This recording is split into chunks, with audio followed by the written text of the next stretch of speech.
Alright, so in this video I'll show you how to install apps on Shopify in 2026. If you want to add extra features like marketing tools, reviews, or shipping options, this guide will help you step by step. Yeah, so let's get started.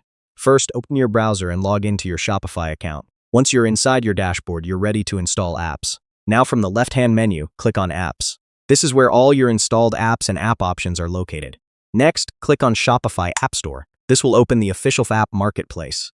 Now you can search for the app you want using the search bar. For example, you can type reviews, SEO, or dropshipping tools depending on your needs. After that, click on the app you want to install.